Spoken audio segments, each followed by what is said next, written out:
In the Vatican, a third city-state was officially created in 1982. That city-state is called the District of Columbia and is located on 10 square miles of land in the heart of Washington. The District of Columbia flies its own flag and has its own independent constitution. Although geographically separate, the city-states of London, the Vatican, and the District of Columbia are one interlocking empire called Empire of the City. The flag of Washington's District of Columbia has 3 red stars, one for each city-state in the 3-city empire. This corporate empire of 3 city-states controls the world economically through London's inner city, militarily through the District of Columbia, and spiritually through the Vatican.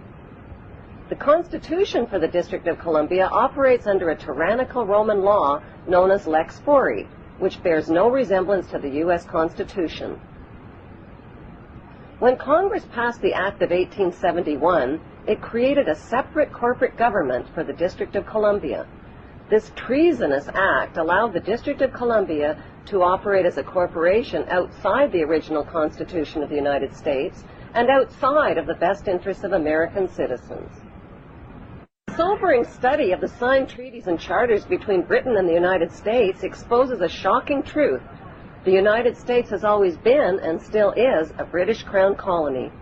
King James I was famous not for just changing the Bible into the King James Version, but for signing the first Charter of Virginia in 1606. That charter granted America's British forefathers a license to settle and colonize America.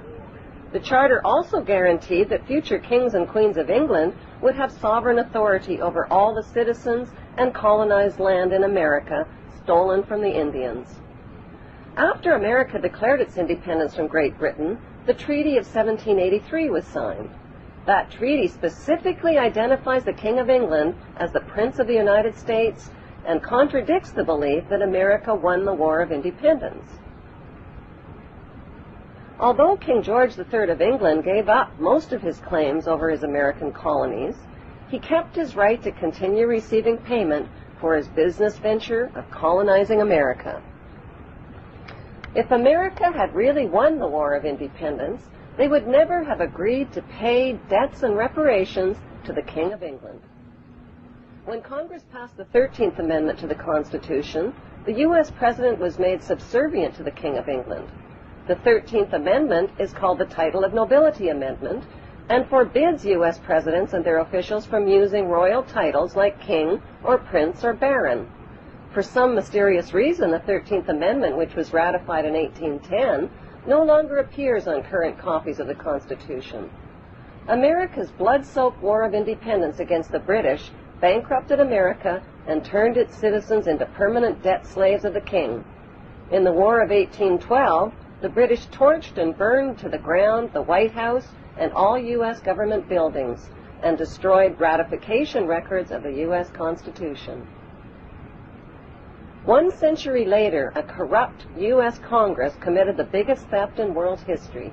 They passed Paul Warburg's Federal Reserve Act in 1913, handing over America's gold and silver reserves and total control of America's economy to the Rothschild banksters. Most Americans still believe that the Fed, or Federal Reserve, is the government. It is not. The Fed is a privately owned banking system whose majority Class A shareholders are the Rothschilds, Warburgs, Kuhn and Loeb, J.P. Morgan, Rockefeller, Israel Seif, and the Lehman Brothers.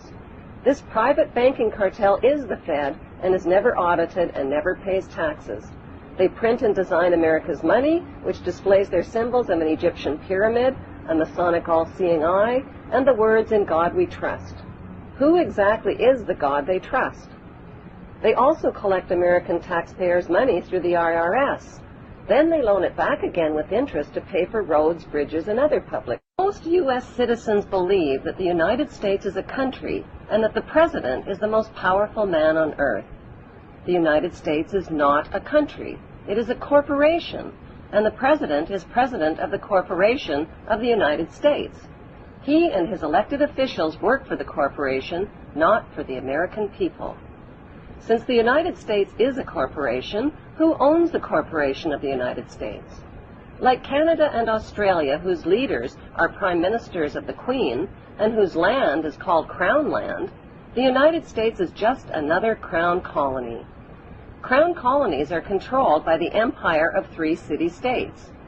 At the center of each city-state is a towering, phallic-shaped stone monument called an obelisk that points skyward.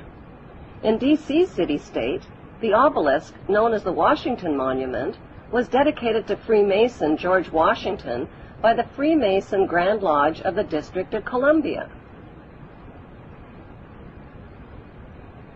The Secretive Brotherhood of Freemasons laid the Washington obelisk's cornerstone in 1848 and contributed 22 Masonic memorial stones. 250 Masonic lodges financed the Washington Monument obelisk, including the Knights Templar Masonic Order. At the heart of London city-state is a 187-ton, 69-foot-tall Egyptian obelisk called Cleopatra's Needle. It was transported from Egypt and erected on the banks of the River Thames. In Vatican City, another Egyptian obelisk towers high above St. Peter's Square.